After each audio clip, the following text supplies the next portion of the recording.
नमस्कार, स्वागत है आपका टीवी 9 भारतवर्ष की इस मेगा कवरेज में, जहां आपको बता दें दिल्ली के मुख्यमंत्री अरविंद केजरीवाल कानूनी शिकंजे में हैं, ईडी के लॉकअप में बंद है। और ईडी दफ्तर के बाहर से इस वक्त आपके साथ मैं सुरभि शर्मा, मेरे साथ मेरी सहयोगी प्रतिमा मिश्रा भी मौजूद है, जहां आपको बता दें यहीं से सीधे दिल्ली के सीएम अरविंद केजरीवाल को कोर्ट में पेशी के लिए ले जाया जाएगा। आपको इस पूरे घटनाक्रम की सीधी तस्वीर भी दिखाएंगे, लेकिन इस बीच बता दें कि किस तरीके से गुरुवार शाम 7 बजे अरविंद केजरीवाल के घर पर पहुंची टीम। 2 घंटे तक हुए सवाल जवाब और उसके बाद रात 9 बजे हुई गिरफ्तारी। और इसके बाद सुरभि साफ तौर पर बता दें अपने दर्शकों को कि अरविंद केजरीवाल को गिरफ्तार कर ईडी के इसी दफ्तर में ले आया गया और उसके बाद 12:10 के करीब उनका मेडिकल एग्जामिनेशन किया गया, जिसके बाद उनकी रात ईडी निदेशालय के जो ये दफ्तर है यहीं पर बीती है। पूरी रात यहाँ पर लॉकअप में रहे अरविंद केजरीवाल और उसके बाद अब सबसे बड़ा सवाल उनकी गिरफ्तारी के बाद यही उठ खड़ा हुआ है कि क्या अरविंद केजरीवाल जेल से ही सरकार चलाएंगे, और अगर ऐसा हुआ तो आने वाले दिनों में दिल्ली सरकार के लिए कितनी मुसीबत भरे दिन रहने वाले हैं, ये सबसे बड़ा सवाल है। इसी को लेकर हम देख रहे हैं कि लगातार विरोध प्रदर्शन की तैयारियां की जा रही है। आम आदमी पार्टी के कार्यकर्ताओं की ओर से बीजेपी दफ्तर के घेराव की तैयारी भी है, क्योंकि ये उसी स्ट्रेच पर मौजूद दफ्तर है जहां पर अरविंद केजरीवाल को अगर कोर्ट ले जाया जाता है तो पेशी के लिए वो पहुंचेंगे। ऐसे में क्या कुछ होता है उस पर नजर हमारी लगातार बनी हुई है।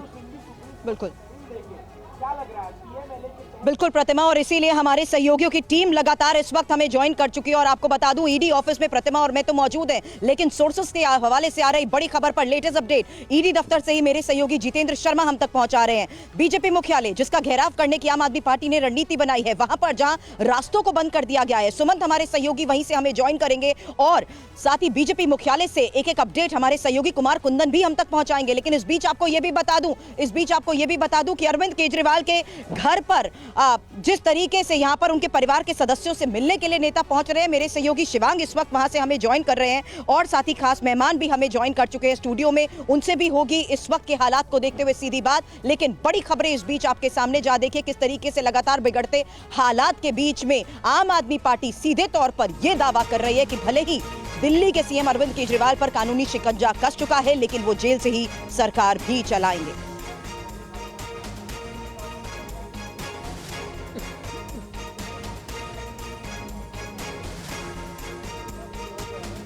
तो अब से थोड़ी देर पहले आपको बता दूं आम आदमी पार्टी नेता आतिशी की तरफ से एक बार फिर से प्रेस कॉन्फ्रेंस की गई, जिन्होंने इस कानूनी शिकंजे को देखते हुए न सिर्फ सवाल उठाए बल्कि ये भी कह दिया कि आम आदमी पार्टी भी सड़क से लेकर कानूनी पहलुओं तक हर तरीके से मुकाबला करने के लिए तैयार है। लेकिन बड़ी खबर है इस वक्त अरविंद केजरीवाल से हुई पूछताछ को लेकर, ये बड़ी खबर आपको बता दूं, क्योंकि खबरें जिस तरीके से सामने आ रही हैं, ईडी के लॉकअप में मौजूद अरविंद केजरीवाल से एक बार फिर से शुरू हुए सवाल जवाब। वही दूसरी बड़ी खबर है, क्योंकि अब से थोड़ी देर बाद इन्हीं सवाल जवाब के बाद ईडी दफ्तर से सीधा उन्हें कोर्ट में पेशी के लिए ले जाया जाएगा, जिसकी सीधी तस्वीर टीवी 9 भारतवर्ष आपको दिखाएगा। वहीं थोड़ी देर में सुप्रीम कोर्ट में सुनवाई को लेकर भी तीसरी सबसे बड़ी खबर सामने आ रही है। वहीं प्रतिमा नजर हमारी है आम आदमी पार्टी के उस विशाल प्रदर्शन के ऐलान के बाद के हालात पर, क्योंकि खबरें इस बीच यही सामने आ रही हैं कि बीजेपी मुख्यालय का घेराव आम आदमी पार्टी करने वाली है। वहीं राहुल गांधी भी अरविंद केजरीवाल के घर पर पहुंच सकते हैं।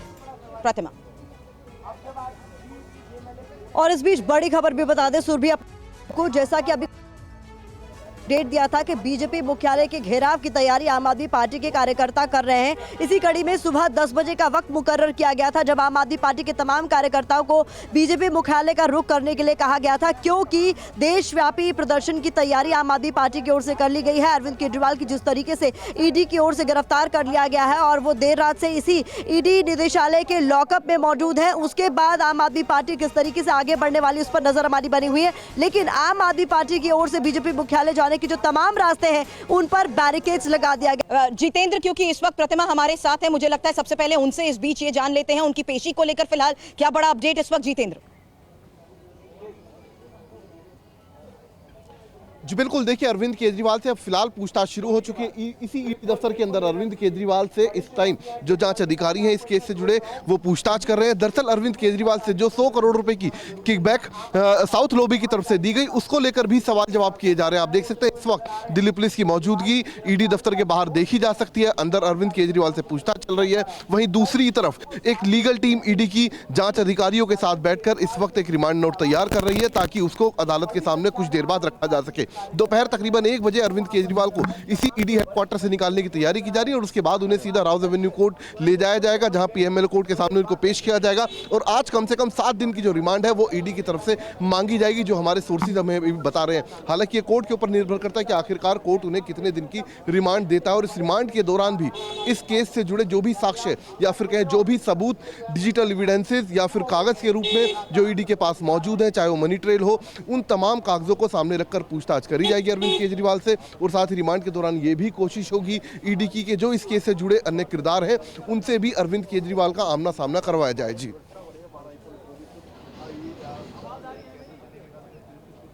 जी, तो ये बता रहे हैं हमारे सहयोगी जितेंद्र की किस तरीके से ईडी की तरफ से पूरी तैयारी कर ली गई है। अरविंद केजरीवाल से तमाम सवाल जवाब किए जाएंगे। इस बीच बीजेपी प्रेस कॉन्फ्रेंस कर रही है, जरा रुक करते हैं।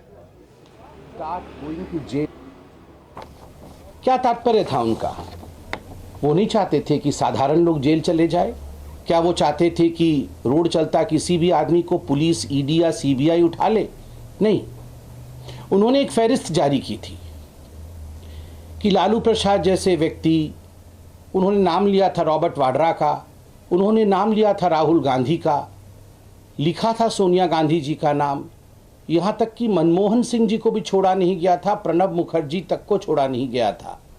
उन सबके नाम के साथ उन्होंने फहरिस्त जारी की थी कि ये लोग जो भ्रष्टाचार में आकंठ डूबे हुए हैं, आखिर ये जेल क्यों नहीं जा रहे हैं, इनके खिलाफ कार्यवाही क्यों नहीं हो रही है। और उसके बाद अरविंद केजरीवाल जी ने कहा, हिंदुस्तान की राजनीति को बदलने के लिए मैं मैदान में उतर रहा हूं। जहां भ्रष्टाचार होगा वहां अरविंद केजरीवाल जिस प्रकार शहंशाह उतरते थे ना रात के अंधेरे में, और कहीं पाप होता था, कहीं भ्रष्टाचार होता था, कहीं गुंडागर्दी होती थी तो शहंशाह उसे समाप्त कर देते थे, वो जो मूवी आई थी। उसी प्रकार अरविंद केजरीवाल कुछ उस किस्म से नीचे उतरे थे कि वो शहंशाह बन के आएंगे और भ्रष्टाचार को समाप्त कर देंगे। अन्ना हजारे जैसे दिग्गजों का भी उनके ऊपर आशीर्वाद था। बाद में अन्ना हजारे जी ने ही अरविंद केजरीवाल के खिलाफ चिट्ठी लिखी। 2013 में जो प्रश्न अरविंद केजरीवाल जी ने पूछा था कि भ्रष्ट लोग जेल कब जाएंगे, आज एक मैं छोटा सा कार्यकर्ता हूं भारतीय जनता पार्टी का, मैं सबूतों के साथ सामने रखता हूं। आरोप आम आदमी पार्टी पे है, मगर money trail Bharatiya Janata party की साबित हो गई। आज कल जब सुप्रीम कोर्ट के ऑर्डर पे भारतीय जनता पार्टी को किस किस ने करोड़ों रुपए का चंदा दिया ये डिस्क्लोज हुआ, तो उसके अंदर किनका नाम आया मैं आपको बताता हूं और सबूतों के साथ आ गया।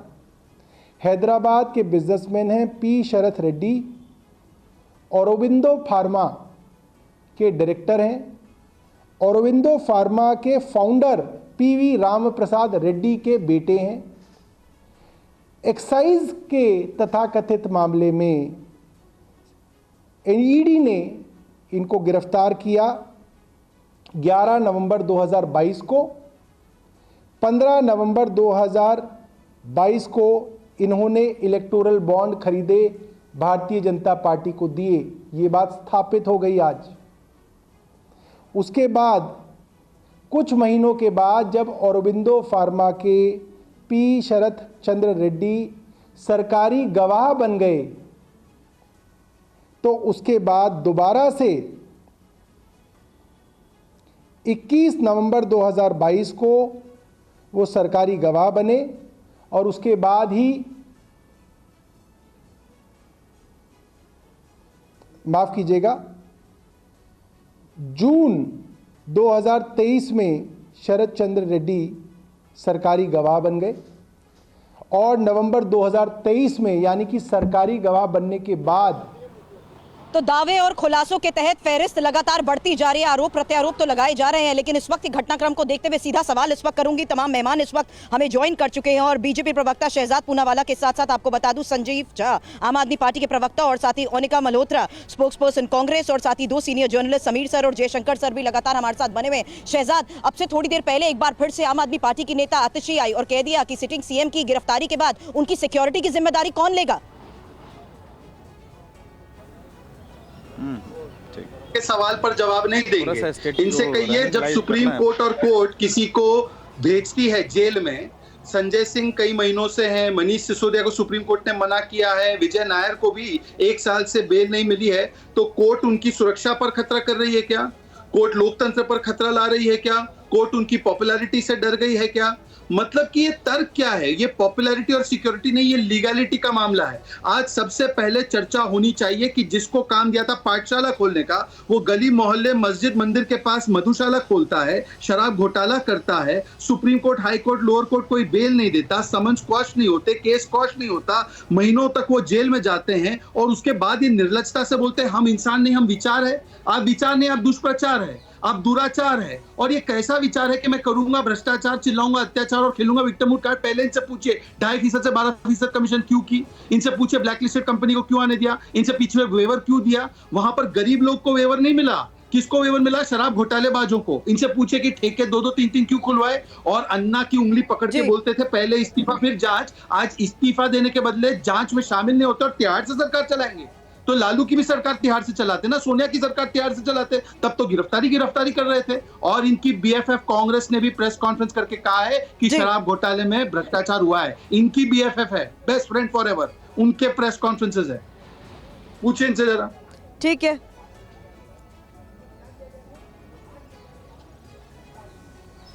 ठीक है। तो शहजाद, कुल मिलाकर आपकी तरफ से जो बातें कही गई उस पर संजीव झा का मैं रिएक्शन जरूर लूंगी कि उनकी तरफ से इस पूरे मसले पर क्या कुछ कहना है। लेकिन बड़ी खबर इस बीच अपने दर्शकों को हम जरूर बताना चाहेंगे, केजरीवाल की पेशी पर आम आदमी पार्टी का बयान भी सामने आया है। कोर्ट में ईडी रिमांड का विरोध आम आदमी पार्टी की तरफ से किया जाएगा, ये स्ट्रैटेजी आम आदमी पार्टी की निकलकर सामने आ रही है। अगर रिमांड मांगी जाएगी तो इसका विरोध करेगी आम आदमी पार्टी। केजरीवाल की गिरफ्तारी को लगातार आम आदमी पार्टी की तरफ से गैर कानूनी बताया जा रहा है। संजीव जी, आपका मैं रुख करना चाहूंगी। सवाल यही है कि आप लोगों की तरफ से तो लगातार ये कहा ही जा रहा है, और जैसा कि शहजाद भी कह रहे हैं कि अगर कोई मामला सामने आया उसकी जांच हो जाने दीजिए। इतने समन्स दिए गए लेकिन अरविंद केजरीवाल पेश नहीं हुए। लेकिन आप लोगों का स्टैंड क्या वही है कि सिर्फ विपक्ष को ही टारगेट किया जा रहा है, लोकतंत्र को खत्म करने की कोशिश की जा रही है? और साथ ही जो ये कहा गया आप लोगों की तरफ से कि अरविंद केजरीवाल मुख्यमंत्री बने रहेंगे और जेल से ही सरकार चलाएंगे, ये कैसे संभव होगा? और देखिए, एक बात समझिए कि जांच तो आज नहीं शुरू हुआ, लगातार 2 साल से जांच हो रही है। और जांच में आज आप ही बता दीजिए, पूछिए इनसे, शहजाद से, कि क्या अठन्नी भी कहीं से मिली? 2 साल में कुछ नहीं मिला। इससे बड़ा और मजाक इन्वेस्टिगेशन का क्या हो सकता है कि 70,000 पेज के चार्जशीट में केवल अप्रूवर के बयान पे आपने पूरी चार्जशीट बना दी, 1 रुपए का ट्रेल स्टैब्लिश नहीं किया आपने। तो 2 साल की जांच में आपको कुछ नहीं मिला। तो ये जितने भी समन थे, वो समन की इलेगलिटी को लेकर भी हम लोग, भाई पहले ईडी गई कोर्ट, हम हाई कोर्ट गए, 22 अप्रैल को उसकी सुनवाई है। इतनी अफरा तफरी क्यों थी? और रही बात, अभी शहजाद कह रहे थे कि खोलना था, पाठशाला खोल दिया, मधुशाला। भाई साहब, हमने तो पाठशाला ही खोले हैं। हमने दिल्ली में ऐसे पाठशाला खोले जिसमें हर साल 1200 से 1500 बच्चे डॉक्टर इंजीनियर बनते हैं। हमारे यहाँ एक स्कूल में 45 बच्चे एनडीए डिफेंस में जाकर के नौकरी करते हैं, और ढेरों सारे बच्चे अच्छा कर रहे हैं, जो हमने दिल्ली के पाठशाला खोले। मधुशाला तो गुजरात में है, जहां ड्राई स्टेट होने के बावजूद सैकड़ों लोग दारू पी के कैसे मर जाते हैं, उसके बारे में जरा बता दीजिए। और जितने भी आपके स्टेट हैं वहां किस तरह से हो रही है। और दिल्ली में भी देखिए, हम ये पॉलिसी केवल इसलिए लाए थे कि किस तरह से ये जो ट्रांसपेरेंसी लाए, क्योंकि हर गली में आप किसी से पूछ लीजिएगा कि भारतीय जनता पार्टी की पुलिस है यहाँ पे, लेकिन हर गली में इलीगल शराब बेच रहा, शराब बेचने वाले भारतीय जनता पार्टी के नेता लोग हैं। तो वो चाहते अगर हैं इस कि ये जो पूरे प्रोसेस में वाकई इतनी ट्रांसपेरेंसी थी तो जांच में सहयोग क्यों नहीं किया? 10वें सम्मन तक की नौबत क्यों आई? ये एक सवाल बार बार उठाए गए इस तमाम प्रकरण में। ओनिका मल्होत्रा इस वक्त हमारे साथ हैं। और ओनिका, ये सवाल बार बार इसे राजनीतिक साजिश क्यों कह दिया जाता है? क्यों, अगर लगता है कि पूरा विपक्ष एकजुट हो रहा है, चुनाव से पहले टाइमिंग को लेकर तो सवाल उठा दिए जाते हैं, लेकिन इस इन्वेस्टिगेशन के पूरे प्रोसेस पर सवाल क्यों उठा दिए जाते हैं फिर? ऐसा नहीं है। आप अगर देखिए, भारतीय जनता पार्टी उर्फ हफ्ता वसूली पार्टी, या मैं कहूँ उर्फ चंदा दो धंधा लो पार्टी, उसका आप ट्रेल देख लीजिए, आप टाइम ट्रैक देख लीजिए, किस तरह से ईडी सीबीआई से प्रेशराइज करके किस तरह से हफ्ता वसूली की जाती है, किस तरह से इलेक्शन से पहले ही एक डिस्ट्रक्टिव पॉलिसी खेली जाती है। आप देखिए ना, अनएम्प्लॉयमेंट हो, फार्मर्स की कंडीशंस आप देखिए, एमएसएमई के बारे में आप बात करें, प्राइस राइज करें, महिलाओं पे देखिए, कोई भी मुद्दा, वो जो मुद्दे ज्वलंत मुद्दे हैं, उससे किसी ना किसी तरह से देश को ना बताया जाए और डाइवर्ट किया जाए, यही इनकी पॉलिसी रही है। आप हेमंत विश्वास की बात क्यों नहीं करते? एक जगह तो वहां उनको ईडी का वो जाता है, उनके पार्टी में आता है। वॉशिंग मशीन तो अब बिल्कुल मतलब वो लेवल ही खत्म हो गया इनका। आते जाओ, धुलते जाओ, हमारे पास आते जाओ। आप कब तक धमकाएंगे किसी को? आप करिए जांच, जांच में मना नहीं है, लेकिन जांच की आड़ में आप गिरफ्तारी का हमेशा दर्द दिखाएं और ये कहें कि आप चुप हो जाइए नहीं तो हम आपको अंदर कर देंगे, ये तो नहीं चलेगा ना। अगर घोटाला है, मैं कहती हूँ जरूर जांच की जाए, किसी की हर एक की जांच होनी चाहिए, इसमें कोई आपत्ति नहीं है। लेकिन पैटर्न और जो एक फॉर्मेट है करने का, उस पे तो आप देखिए। मैं चाहती हूँ कि मीडिया भी इसमें जोर शोर से आवाज उठाए। देखिए आज तक मीडिया टिल्टेड रहा है। जी तो ठीक है शहजाद, आपसे मैं इसका जवाब लूंगी, लेकिन इस बीच बड़ी खबर आ रही है। पहले दर्शकों को ये बड़ी खबर बताते हैं और फिर शहजाद आपसे पूछूंगी, जैसा कि विपक्ष आप पर गंभीर आरोप लगा रहा है जांच एजेंसियों के दुरुपयोग को लेकर, उस पर आपका जवाब जरूर चाहूंगी। लेकिन बड़ी खबर बता दें, केजरीवाल से लगातार चूंकि पूछताछ चल रही है तो ईडी ने रिमांड को लेकर बड़ी तैयारी की है। ज्यादा से ज्यादा रिमांड मिल सके, इसको लेकर ईडी की तरफ से तैयारी पूरी कर ली गई है। इस वक्त की ये बड़ी खबर हम आपको बता देते हैं कि रिमांड नोट में शराब घोटाले में केजरीवाल की भूमिका के बारे में भी लिखा जा रहा है और ईडी कम से कम 7 दिन की रिमांड की मांग करेगी। इसी पर ज्यादा जानकारी के साथ हमारे संवाददाता जितेंद्र शर्मा हमारे साथ जुड़े हुए। जितेंद्र, बताइए क्या कुछ तैयारी ईडी की तरफ से की गई है कोर्ट में पेशी से पहले? जी बिल्कुल, देखिए एक तरफ अरविंद केजरीवाल से इस वक्त ईडी हेडक्वार्टर के अंदर पूछताछ की जा रही है और दूसरी तरफ जो लीगल टीम है ईडी की वो रिमांड नोट तैयार करने में जुटी है। दरअसल कोशिश होगी आज ईडी की कि अरविंद केजरीवाल की ज़्यादा से ज़्यादा दिन की रिमांड ली जा सके, कोर्ट को पूरे तरीके से सहमत किया जा सके, उनको पूरे तरीके से सेटिस्फाइड किया जा सके। क्योंकि जिस तरीके के आरोप अरविंद केजरीवाल पर लगे हैं, चाहे वो के कविता के कनेक्शन को लेकर हो, यानी कि साउथ लॉबी से जो तकरीबन 100 करोड़ रुपए के करीब की किकबैक आई थी उससे जुड़े हो, इसके अलावा चाहे समीर महिंद्र से फेस टाइम के जरिए बातचीत करने की हो विजय नायर के फोन से, या फिर कैबिनेट जब जिस वक्त ये पॉलिसी फॉर्म की जा रही थी तो कैबिनेट की परमिशन देना हो, तो ये वो तमाम चीज़ें हैं जिनका जिक्र इस रिमांड नोट के अंदर किया जाएगा ताकि अरविंद केजरीवाल की ज़्यादा से ज़्यादा दिन की रिमांड ईडी को मिल सके। और इसी की तैयारी, इसी की कवायद इस वक्त ईडी हेडक्वार्टर के अंदर चल रही है। दोपहर तक तकरीबन 1 बजे के करीब अरविंद केजरीवाल को ईडी हेडक्वार्टर से निकाला जाएगा। देखिए ये ठीक सामने ईडी हेडक्वार्टर है जहां पर फिलहाल बैरिकेटिंग कर दी गई है और यहां से 1 बजे और वही सीधी तस्वीर हम दिखाना भी चाहेंगे। जितेंद्र, थोड़ी देर के लिए आपको रोक रही हूँ क्योंकि बड़ी खबर आपने दी है जहां पूछताछ के बाद केजरीवाल की पेशी की तैयारी से पहले मेरे सहयोगी जितेंद्र इस वक्त ये सबसे बड़ी खबर बता रहे हैं कि डिटेल रिमांड नोट तैयार ईडी की तरफ से किया जा रहा है और कम से कम 7 दिन की रिमांड की मांग भी आगे कोर्ट में पेशी के दौरान की जाएगी। लेकिन इस बीच एक और ग्राउंड रियलिटी देखना जरूरी है जो कल शाम हमने देखी थी कि किस तरीके से सड़क पर सभी कार्यकर्ता इस गिरफ्तारी के खिलाफ उतर आए थे। इस वक्त सीधे बीजेपी मुख्यालय का रुख करते हुए सुमन मेरे सहयोगी मौजूद है बीजेपी मुख्यालय की उस रोड पर, उस जगह पर जहां पर बैरिकेडिंग कर पूरे रास्ते को बंद किया जा रहा है। संभव हो तो सीधी तस्वीरें दिखाएं सुमन।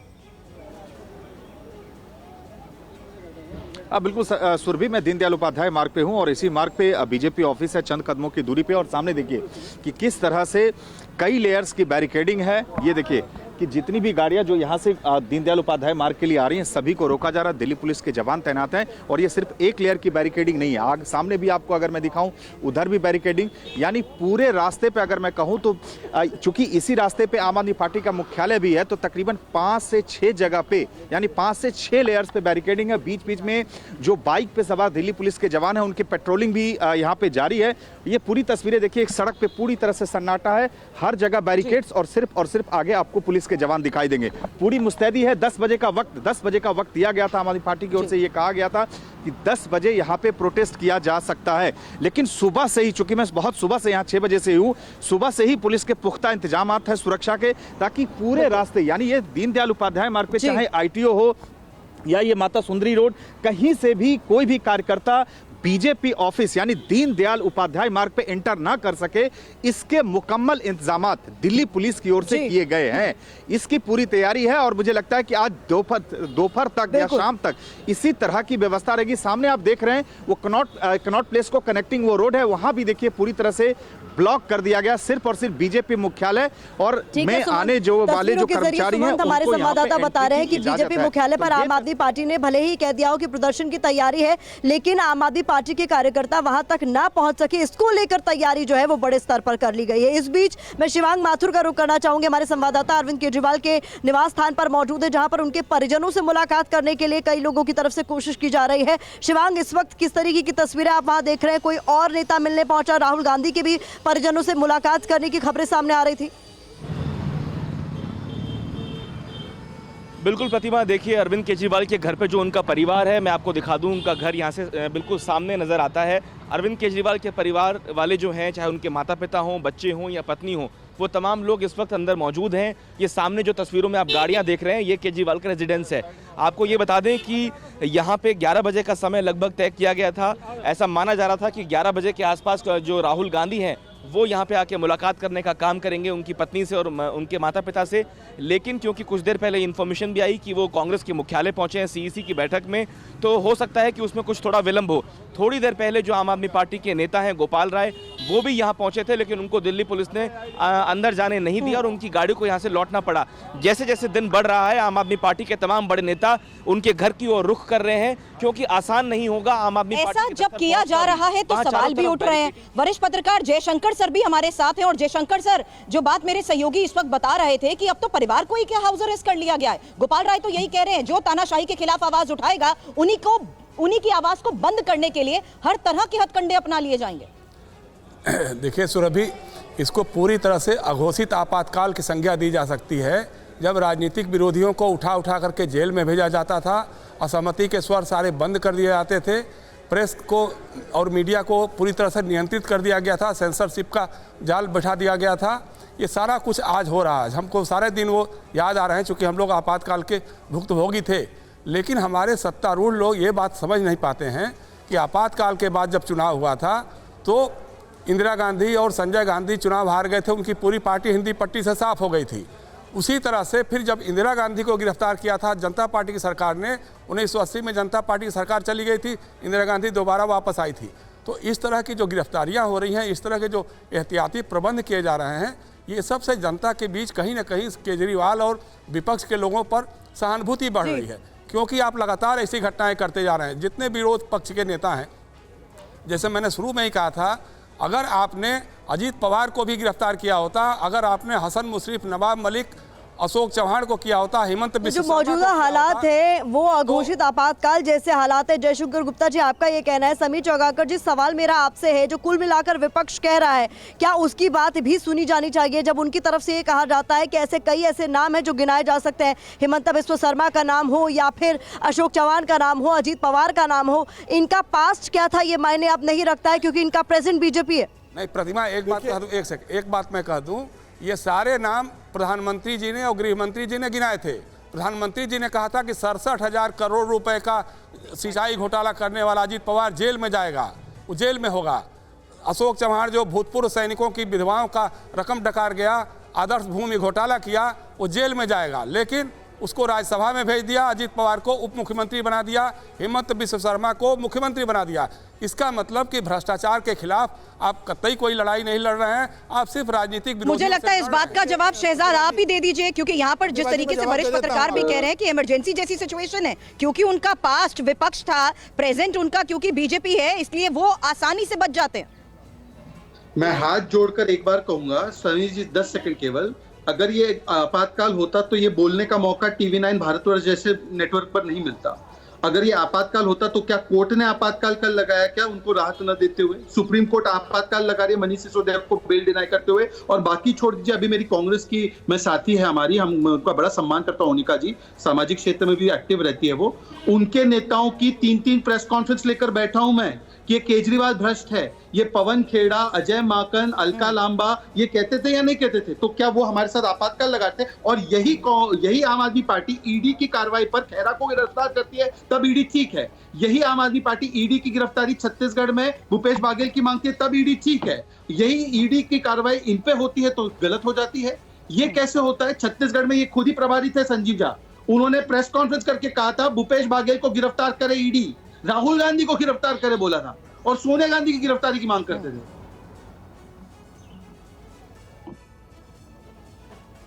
की बातें करते थे, लेकिन आप पलटीमार हो गए। कुल मिलाकर तमाम तरह की बातें कही जा रही हैं और इस बीच अलग अलग तस्वीरें भी हम दिखा रहे हैं। समीर जी, आप अपनी बात पूरी कर सकते हैं। जब आपसे ये सवाल पूछा गया था कि विपक्ष की तरफ से लगातार कहा जा रहा है और वो तमाम लोग जो अरविंद केजरीवाल की गिरफ्तारी को गैर कानूनी बता रहे हैं कि अघोषित आपातकाल जैसी स्थिति। देखिए, मुझे लगता है कि इसे अघोषित आपातकाल कहना बहुत हास्यास्पद है। कोर्ट की निगरानी में पूरी जानकारी हो रही है। कल हाई कोर्ट के अंदर केजरीवाल को किसी तरीके से राहत नहीं मिली। केजरीवाल के वकील कोर्ट में कह रहे थे कि हमें प्रोटेक्शन चाहिए, हाई कोर्ट ने कोई प्रोटेक्शन नहीं दिया और आज वो गिरफ्तार हो रहे हैं। मनीष सिसोदिया 13 महीने से जेल के अंदर है। अगर मनीष सिसोदिया बेगुनाह होते, अगर कोई क्राइम नहीं किया होता, भ्रष्टाचार नहीं किया होता, तो उन्हें अभी तक बेल मिल चुकी होती। मुझे लगा है कि अब केजरीवाल ने ये पूरा जो घोटाला किया था, ये आम आदमी पार्टी को आर्थिक रूप से मजबूत करने के लिए, चुनाव में पैसा इस्तेमाल करने के लिए किया था। क्यों एक सरकारी विभाग जो एक्साइज पॉलिसी है उसको आपने बदला, क्यों प्राइवेट खिलाड़ियों को दिया, क्यों आपने एक्साइज से आने वाले 136 करोड़ रुपए में से 100 करोड़ रुपए चुनाव प्रचार के लिए ले लिए, क्यों आपने साउथ लिकर लॉबी को इसका बेनिफिट दिलवाया, क्यों आपने जब एक्साइज पॉलिसी पे प्रश्न उठा तो आपने वो एक्साइज पॉलिसी वापस ले ली। के कविता की गिरफ्तारी के बाद ये तय हो गया कि इसके अंदर जो साउथ के लोगों का इन्वॉल्वमेंट था कि किस तरीके से आम आदमी पार्टी के साथ मिलकर शराब के अंदर पैसा बनाने की जो रणनीति तय की थी, मुझे लग रहा है वो एक्सपोज हो चुकी है। और ये केजरीवाल को डर था कि वो गिरफ्तार होंगे और इसलिए वो बार बार ईडी के बुलाने के बाद आपसे भी करना चाहूंगी, क्योंकि यही वो सवालों की फहरिस्त इस वक्त हमें साफ नजर आ रही है, जिसको देखते हुए अंदर ईडी ऑफिस में सीएम से सवाल जवाब किए जा रहे हैं। और उनकी भूमिका के तहत ये सवाल इसलिए भी जरूरी क्योंकि सीएम की मौजूदगी में ही शराब कमीशन को 5% से बढ़ाकर 12% किया गया या नहीं, ये जानने की भी प्राथमिकता है। देखिए, 3 बातें हैं। एक जो आप बात कह रहे हैं ये कैबिनेट डिसीजन है और मैं इसी को बात कर लूं। अगर कमीशन 5% से 12% किया गया, अगर ये करप्शन है, तो फिर मैं ये कहूंगा ना कि पहले 5 लाख रुपए किसी वेंडर को देना पड़ता था लाइसेंस लेने के लिए, अब 5 करोड़ देना पड़ रहा था। तो आपको पॉलिसी जब बनाते हैं तो बहुत सारे प्रोज एंड कॉन्स देखते हैं, उसके हिसाब से आप उसको डिसाइड करते हैं। तो कैबिनेट डिसीजन जो लिया गया तो फिर तो सारे आरोपी है ना, फिर तो चीफ सेक्रेटरी को जेल भेजना चाहिए था, फिर तो एलजी को जेल भेजना चाहिए था। पर इनको चुप कराइए, पहले मैं चुपचाप सुन रहा था। और फिर तो एलजी को जेल भेजना चाहिए था, फाइनेंस सेक्रेटरी को जेल भेजना चाहिए था, लॉ सेक्रेटरी को जेल भेजना चाहिए था। कैबिनेट में एक आदमी दोषी कैसे हो सकता है? एक बात। दूसरी बात, एक बात समझिए कि अरविंद केजरीवाल वो दिल्ली के मुख्यमंत्री हैं जिन्होंने दिल्ली को 24 घंटे फ्री बिजली दिया, दिल्ली के लोगों को पानी फ्री दिया, बसों पे महिलाओं की यात्रा फ्री दिया, और उसके बावजूद अच्छी शिक्षा दी, मुफ्त स्वास्थ्य की सुविधा दिया, और उसके बावजूद हमारा बजट सरप्लस बजट है।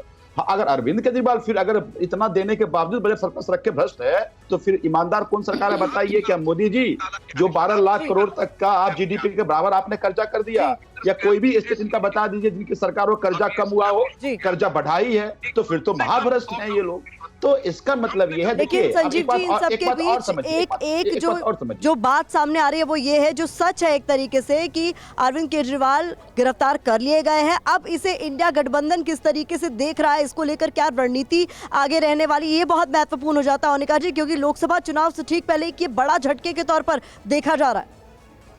जाहिर सी बात है, देखिए तभी तो आप दूसरे पार्टीज के अकाउंट फ्रीज करते हैं, तभी तो आप वही सारी टैक्टिक्स करते हैं, क्योंकि आप घबराए हुए हैं। बिल्कुल डरपोक, डरी हुई, सहमी हुई भारतीय जनता पार्टी है। अगर इतनी बलवान और पहलवान और इतने कुछ काम किए होते ना सुरभि जी, तो शायद ये उनको नौबत नहीं आती।